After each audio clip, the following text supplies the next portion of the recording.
Say a word or two before we move on to the other panelists, to say a word or two about your own experience and your just a personal reflection really on how you found the Chevening Scholarship and what it meant. And very good evening to all of you. First of all, I would like to congratulate you for the general meeting, and it's a leading think tank, in Indonesia. And of course, we were all, as a researcher at the time, encouraged them, right? But now I think the challenge is more difficult.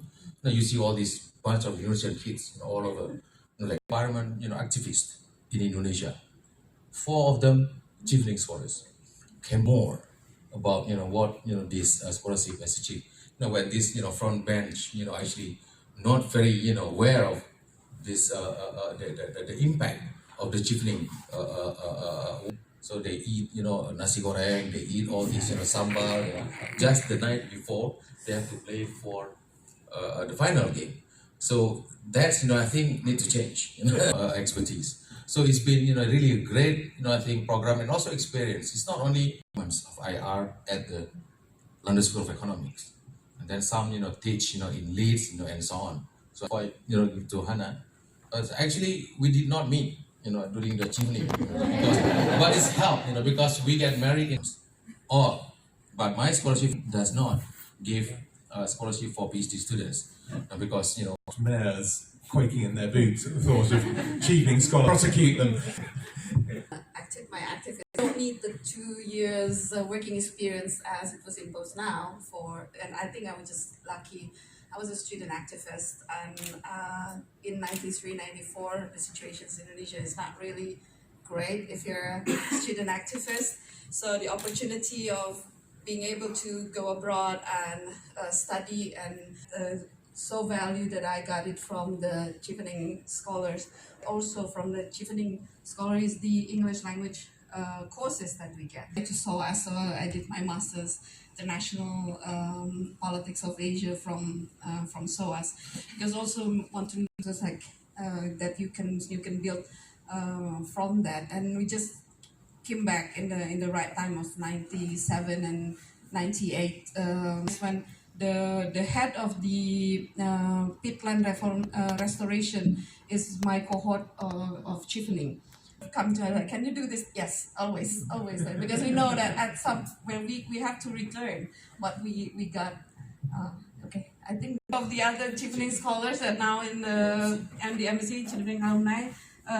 Jackie, this is more recent, 2016, 17, and Iqbal.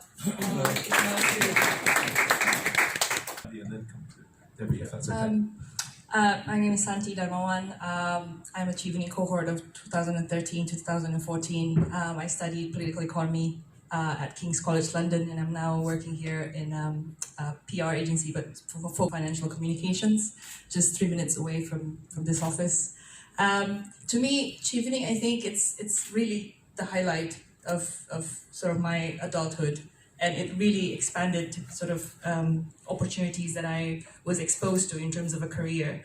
Because I used to work in the development sector and also in public affairs, managing development programs between the... That has really opened my eyes in terms of how different educational system is, and how different I feel as a student. I feel political system and how educational systems are both very connected, and how they are very very different because we need to achieve. My name is Haji Nugroho. So I was the Chevening scholar in 2009. So I guess I'm the third oldest here. My senior in the news channel asked me very obviously, you already the meaning or the content of the news that they report. So that's the kind of thing that I wanted to learn back then. It's not for the UK. It was for the student in the Netherlands. I didn't get anywhere with those applications, so I decided that maybe it's time to go a bit different, a bit more challenging, because I realized that the competition for Chevening scholarship was a lot harder. thousands of applications. But Thanks very much. I think what's interesting about both of those stories is the way in which the Chevening experience and the study has actually meant that you've widened your horizons and kind of moved on to different things. Which I'm Chevening Scholar 2015. I studied in Cranfield, Master in Management and Corporate Sustainability. Cranfield is just about 1 hour from here in Bedfordshire. I had been wanting to study in the UK since I was 7, I think. That's as far as I can remember. So my mom used to bring me Enid Blyton books, the writer of Dimas Kawan, Famous Five, and also the boarding school stories. And I remembered I came to my dad in the middle of the night, and I told my dad, I want to study in the boarding school. As you said, it's like 4 students for just 1 master. So I applied for scholarship every single year until I finally got it. I think when I applied for the fifth times, they will just tell you what the 5 elements are, and then you have to memorize what those 5s are, and then you just write it down during tests, right? So it's very different. And other unicorns, it was very, very different back then in 2013. I think Gojek started to be famous in 2014. So it had always been my dream, and if I didn't do it, I would regret it for the rest of my life. So I decided to leave my baby, my startup baby, I mean not actual baby, and to go to the UK. After the study, the question was what's next, or during the study the question was what's next. I could go back to Indonesia, and it's one of the biggest country for Facebook users. And it was a very timely decision because that's when the Ahok incident came around with suddenly hate speech became the #1 problem, and it all were aggravated in social media. Yeah, leader of hate speech. You might want to think about.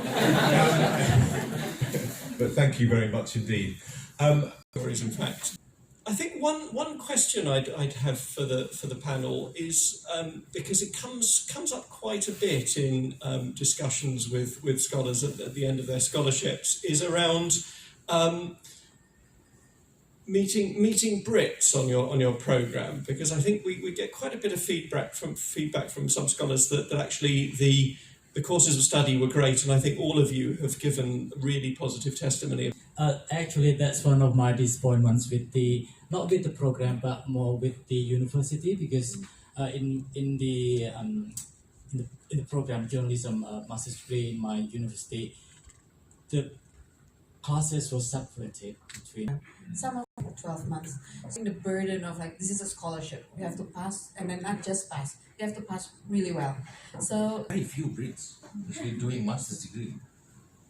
I think at the time I remember I had like 40 something for the master's program on IR. 3, 4, I think British. 50 or 40, 60% British students and then international students.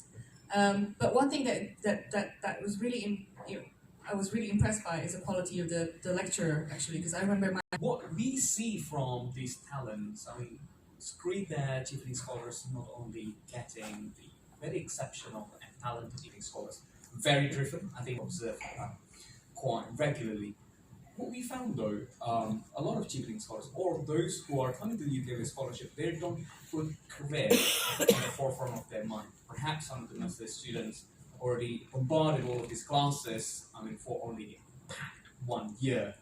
From the global businesses and corporate perspective, I think it would be great to see more of career infused to those further visa. So that's also quite good. Now, it would be good to see from perhaps question to Paul, perhaps other panelists, whether this is true or not from your. I mentioned the government announced the graduate route to allow for much more generous offers, so the 2-year postgraduate post-study work offer. We've got a whole panel of brilliant people who have chosen to come back and do great work for a range of organisations in the UK, and we kind of recognise that immensely talented people in who take up Chevening